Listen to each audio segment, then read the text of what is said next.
Hello, hello, hello, everybody. Welcome to another edition of the Sales Technology Podcast. I am joined today by Peep Laja, the CEO, founder, all things, you tell me, Pep, of Wynter.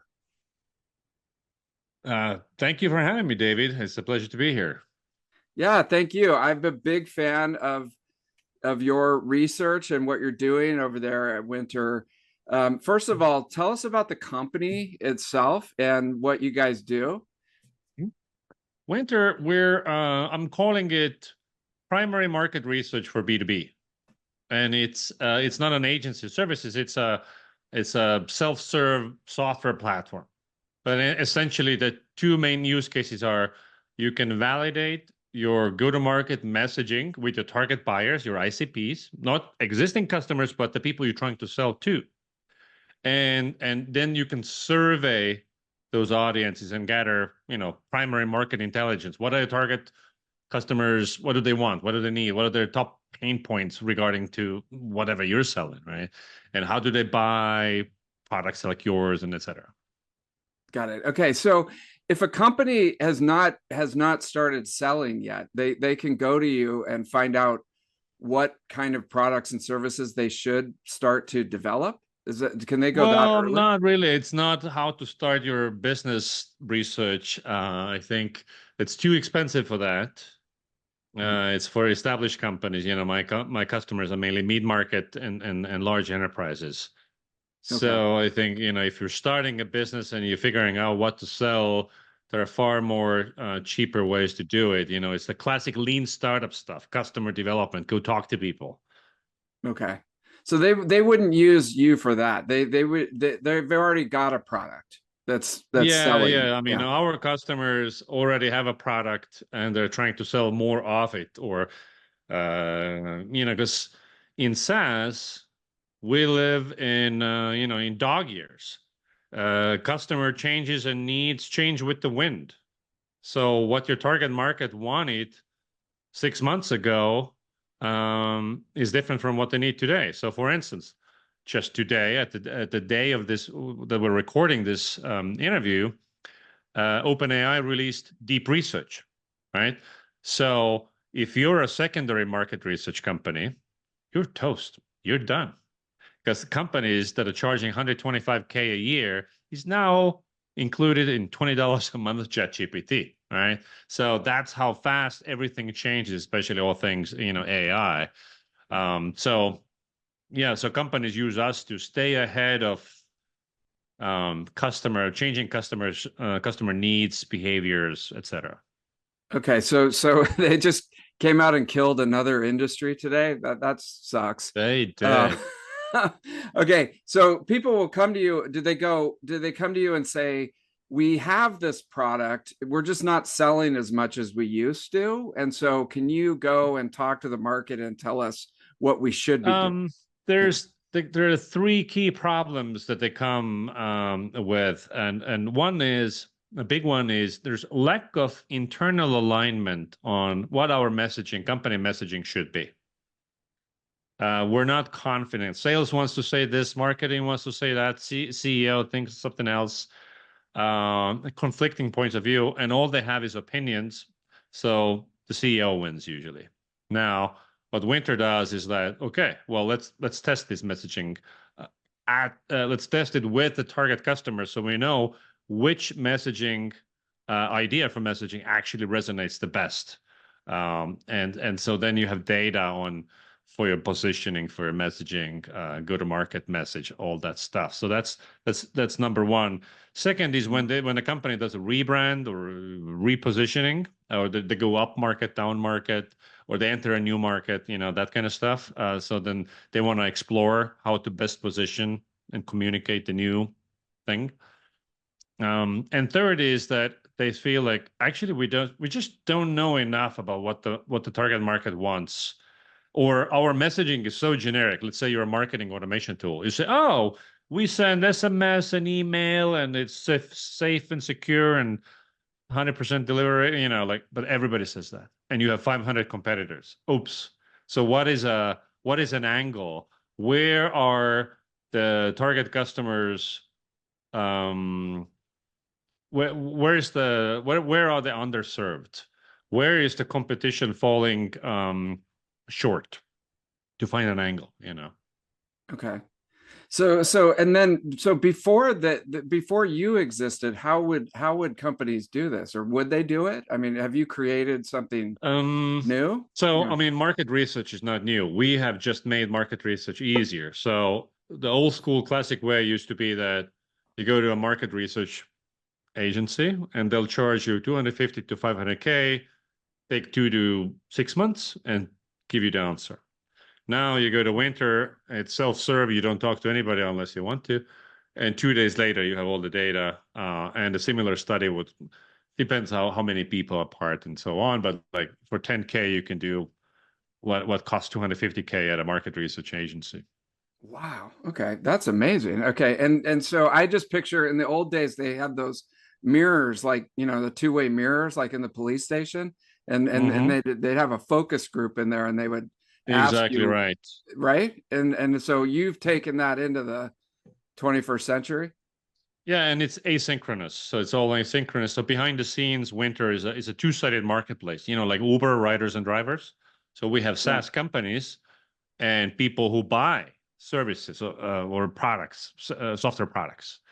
So each type of SaaS company has a different buyer. Somebody sells to head of engineering types or CMOs or what have you, and we have all these people at the ready, waiting to participate in your research studies. And of course, they get compensated for their participation, but not to give you the right answer. But these are successful people. Their time is valuable, so they need to be paid. Okay. So somebody listening to this, if they're the right person, they can apply and become one of your researchers, like a Uber. Absolutely. Well, participants, we call them. Yeah, you Okay. can go to winter.com and sign up. Okay. But if you're not the right person, then you can't do it. Is that Well, right? yeah. Okay. So you have to Essentially, like you reject can people. apply, and Yeah. like if you're a housekeeper at a hotel, I mean, sorry, we have no demand for you. If you're a chief Okay. security officer, we have a lot of demand for you. Yes, for sure. But then it's a sliding scale though, right? Because they would only participate in this if they got paid a lot, right? I mean, they want, Mhm. yeah. Totally, yeah. Okay. Because their opinions are very valuable. So let me just ask you this. I'm just curious if it's, and I don't want to give away all your secrets, but if it's $10,000 to get a research report, then why wouldn't a company that doesn't have product market fit use you before they invest, hundreds of thousands of dollars developing a product? Mhm. Why Well, wouldn't it they all use you depends. Yeah, like first? Yeah.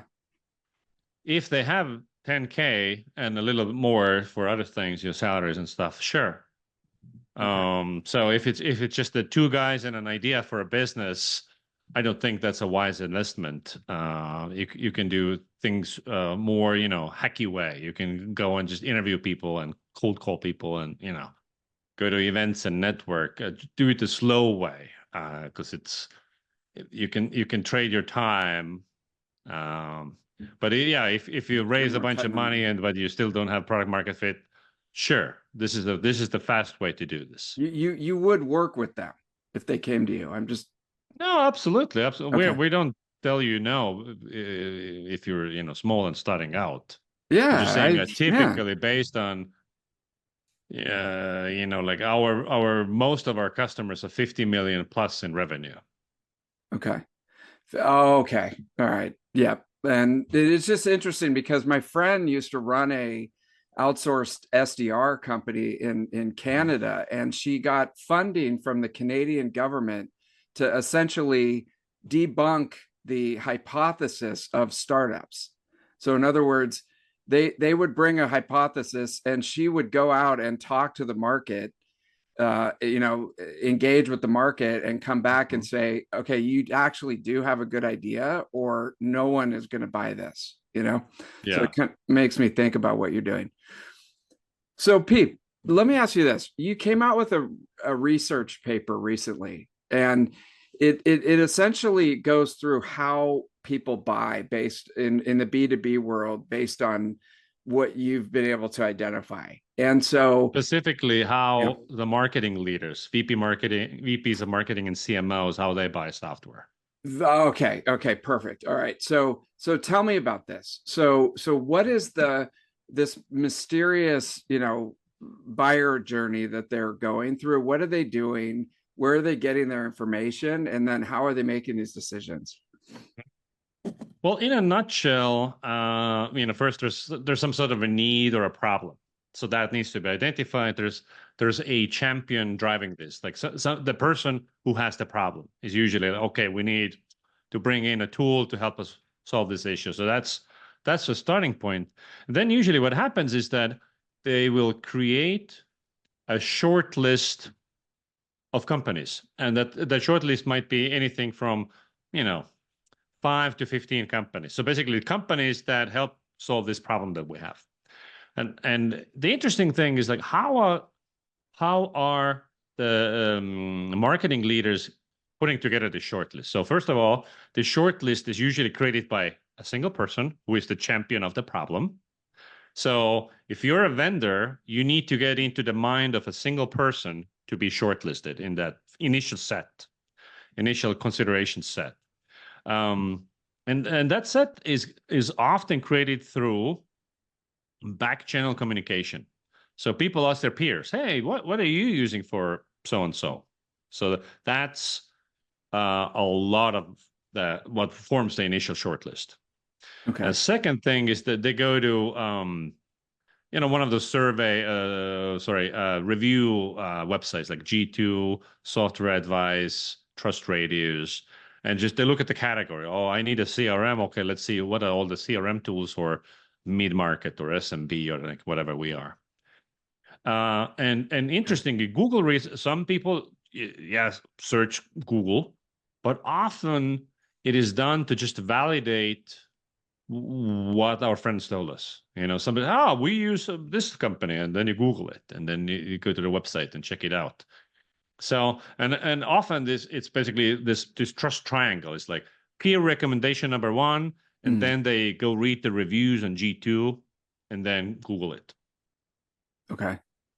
Let me ask you this is the $1 million question. How do you, if it's dark social and you don't have any access to the communication that's happening Mhm. back there as a vendor, how do you get into that short list? How do you enter any? Yeah.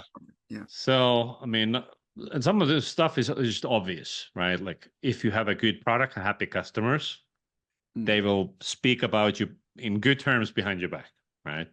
okay. So make sure you have happy customers. That's Mm, like number one thing.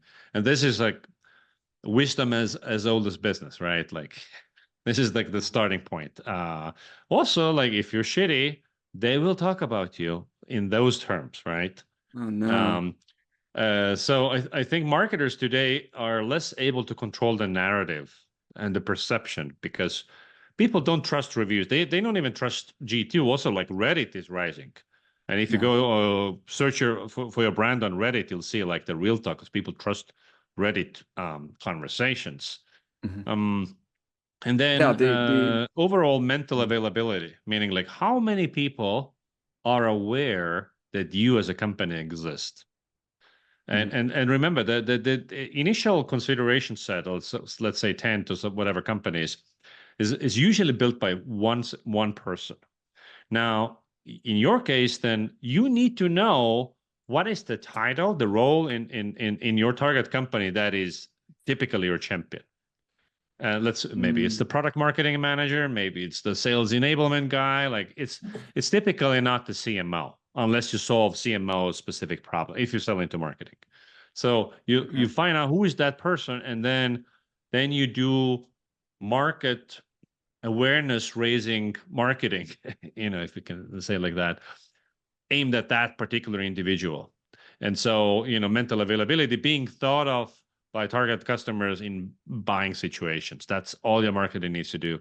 So, and content marketing is a lot of it. Content marketing is just stay on top of mind, make sure they subscribe to your newsletter, send them something every week so you're just top of mind when they need you, they think of you. And then when Yeah. they, because when people ask for recommendations, people recommend tools they have never used all the time, all the time. So you got to have a favorable, people need to have a favorable opinion about you, and you will get recommended. So don't even need to be a customer. Okay. But what is interesting So now that, yeah, yeah, go ahead. go ahead. I was just going to say, so you're in that dark social environment and you go, hey, who should I use to solve X problem?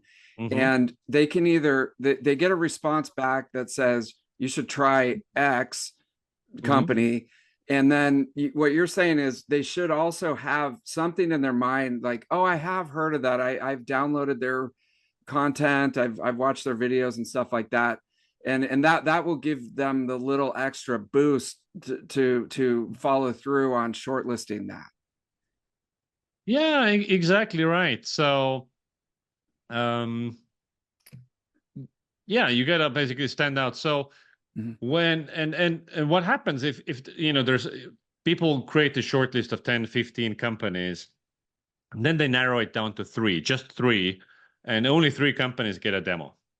And so you as a vendor, you might be in the initial 10, but if you don't end up in the final three, you will never learn about it. You don't know that you were disqualified for one reason or another. And so how can you ensure that you're gonna be, well, not ensure, but how can you help your chances that you'll end up in the final three? Is that we checked what how did CMOs engage with the vendor or vendors prior to purchasing?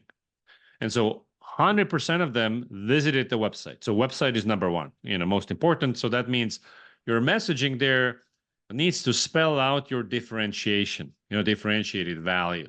Too many companies speak about themselves as if they're the only one doing what they're doing, which is, of course, silly.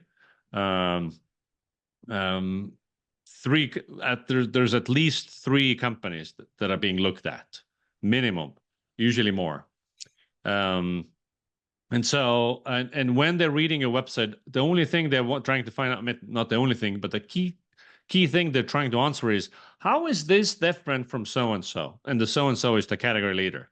So, I mean, if you're Salesforce, if you're HubSpot, you're a category leader, congrats, right? It's much easier. But if you are CRM number 53 in your category, it's a hard life. It's a hard life. And so besides looking at your website, you got to have reviews, because they'll look you up on G2. The worst thing is you have no reviews at all. You haven't prioritized it. It was like, I don't want to play the review game. It's all bullshit. I've heard many marketing leaders say that. Mhm. Well, I'm sorry, you got to play that game. It's necessary. And buyers also do check out the social media channels of the vendors.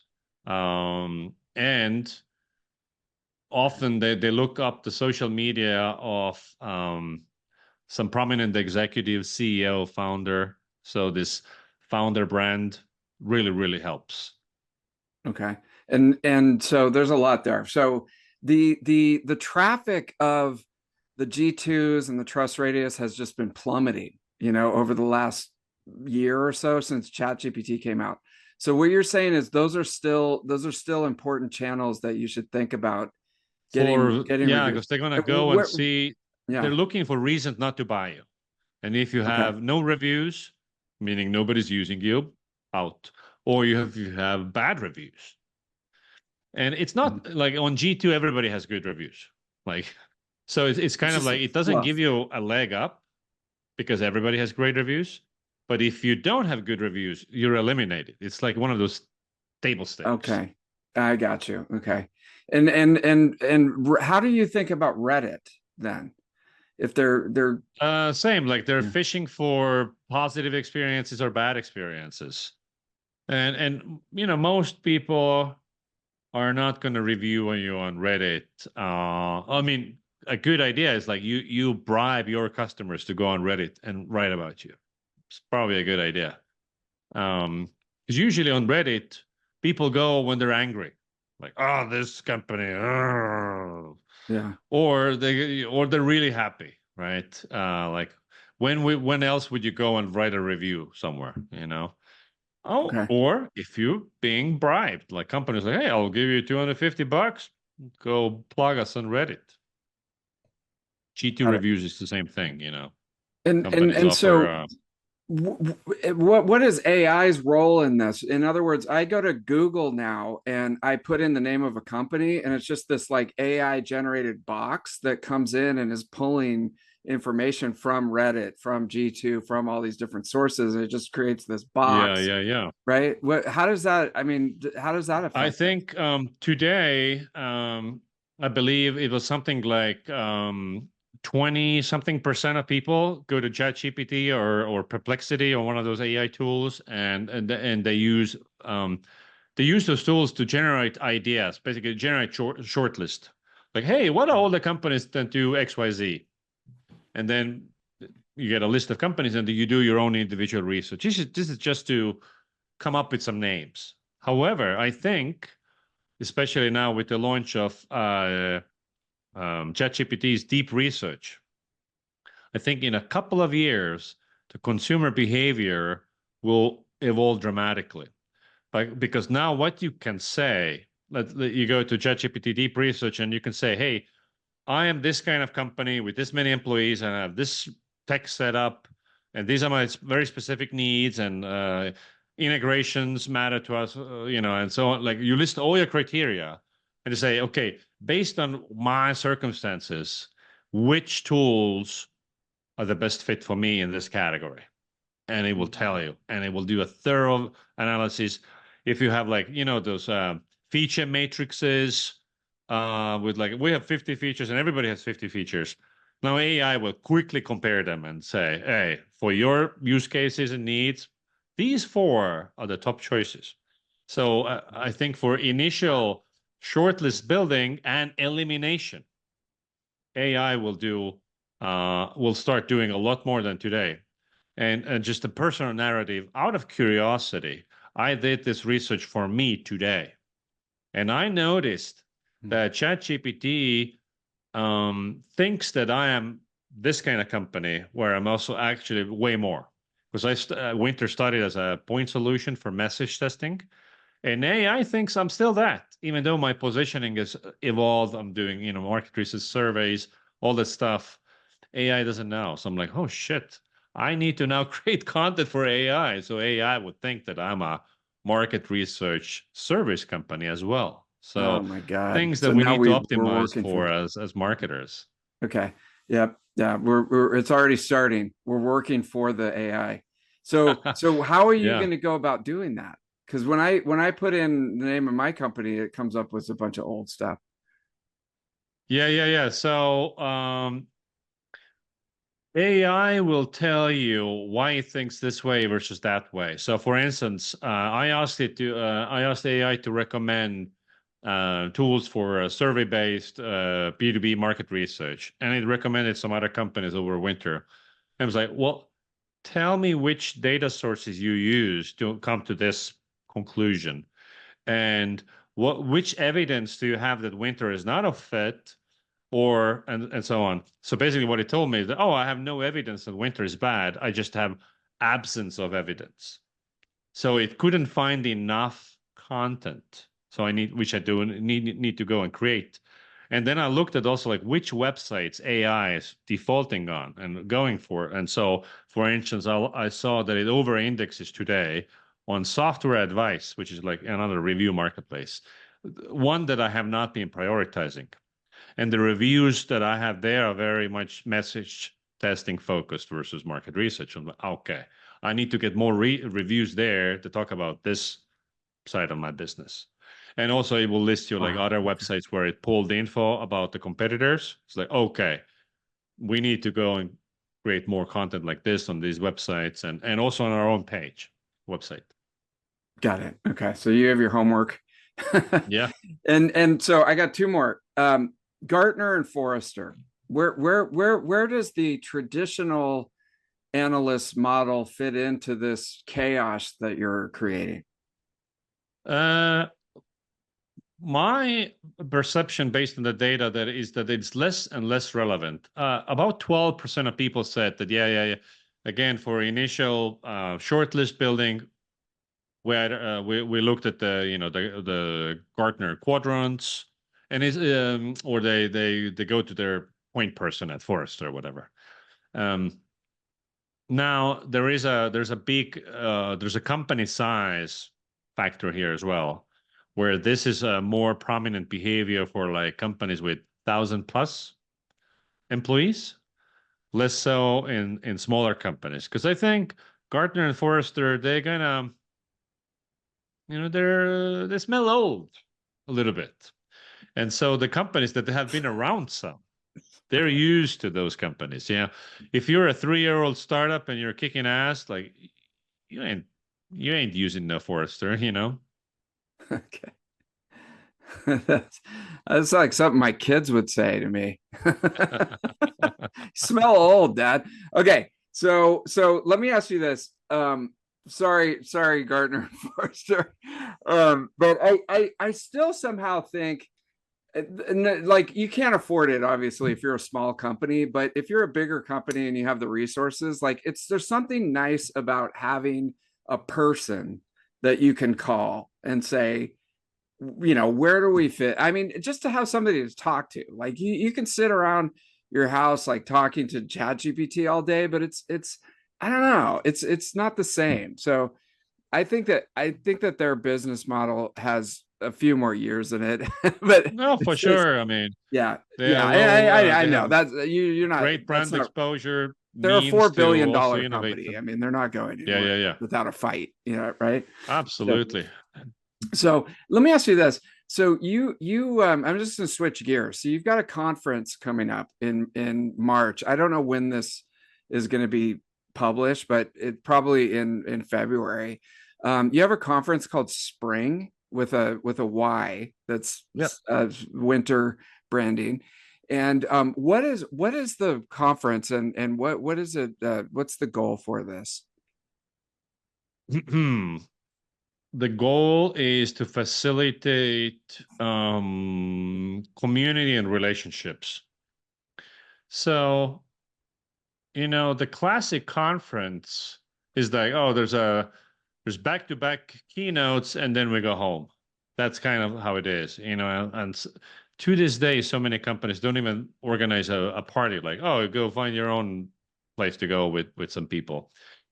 But during COVID, when we all went virtual and the virtual events took over for a minute, um, I mean, I think that kind of taught us how pointless it is. And like traveling to a conference for content, I mean, all of that will end up on YouTube anyway. So the magic of conferences is not about content, it's about who's there. And if more and more deal making is going to be happening through back channels, like who is ever more important. And so the idea of Wynter is that we're going to do an event that is focused on the side conversation. I've been organizing conferences for 15 years, and when I've surveyed conference goers, like, hey, what are the main things you hate about conferences, and what are the main things you love?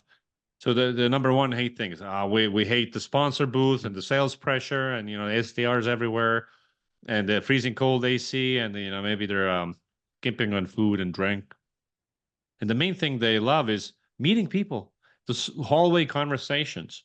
So the Spryng is making the hallway conversations the main thing, not the keynotes. And so and it's intentionally small. It's like 250 people, and everybody who comes there, and it's held at a brewery, open bar, eat all you want, everything is included. Um, and I'm matching people based on their circumstances, like similar titles from similar sized companies with similar problems. I'm bringing them together. Oh, you have this problem, and I have this problem. Let's talk. How are you going about it? Oh, what have you learned? Anyways, it's a brilliant premise for a conference, and I completely agree with everything you're saying. How do you if you don't have sponsor booths and all that, how do you pay for it? Is it like a marketing expense from your company, or how do you I am afford it? rethinking what sponsorships might look like so it's enjoyable. So in the end, what do sponsors want? They want high quality FaceTime with prospects, Hmm. right?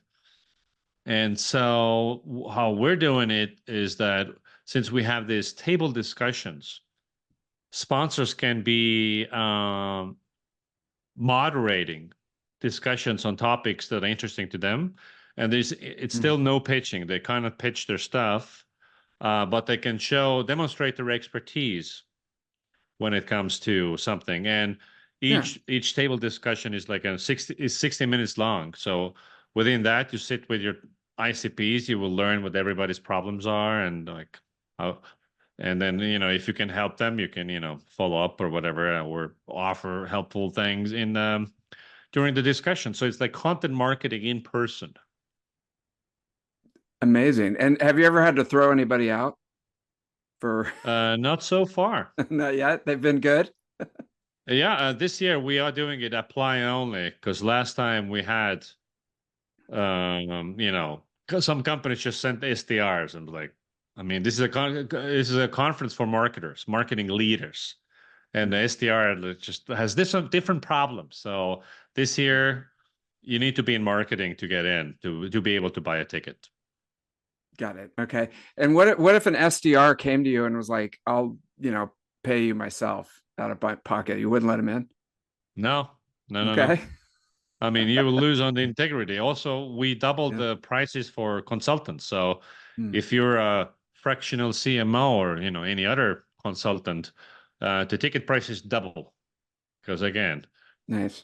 consultants want to pitch, they want to find customers, and it's like, and we don't want that many consultants. Some is okay. So if you're willing to pay the double price, being like a mini sponsor, then Gotta you can pay. come. Gotta pay. That Yeah. makes sense. That sounds amazing. I mean, I'm definitely from being a conference goer and running conferences. I think you're right on track with this. This is a great way to do it. I mean, everything you said is right on. It's and so do you do anything with the content after? Do you post it, or do you just send it to the people that No, came? actually, we don't even record it. So the Okay. point is that it's That's interesting. Yeah. it's it's an in-person experience. You got to be there. Okay. You got to be there. Okay. And it's again, I don't know when this is going to post, but when is it? It's in March, right? Yeah, it's Okay. last week of March. I mean, the tickets are for sale right now. Okay. So in Cool. March 26, sorry, 24 to 26 in Austin, Texas. Got it. Okay. So if you're in marketing, if you're the right person, or if you're a consultant that's doing really well right now and you can afford it, get over to Wynter and get there. All right, people. Well, that was really interesting. Thank you so much for coming on. And oh, if they want to download the report that we were talking about, how would they go about getting that? Actually, currently not possible, but it will Okay. end up on the Winter blog Okay. probably later this week. Yeah, I mean, everybody, like everyone who's listening to this, you should get on the Wynter newsletter list because you put out some of the best content out there in the market right now. And I learn a ton, and I just appreciate you coming on and helping us out. So thanks, Pete. Thank you very much.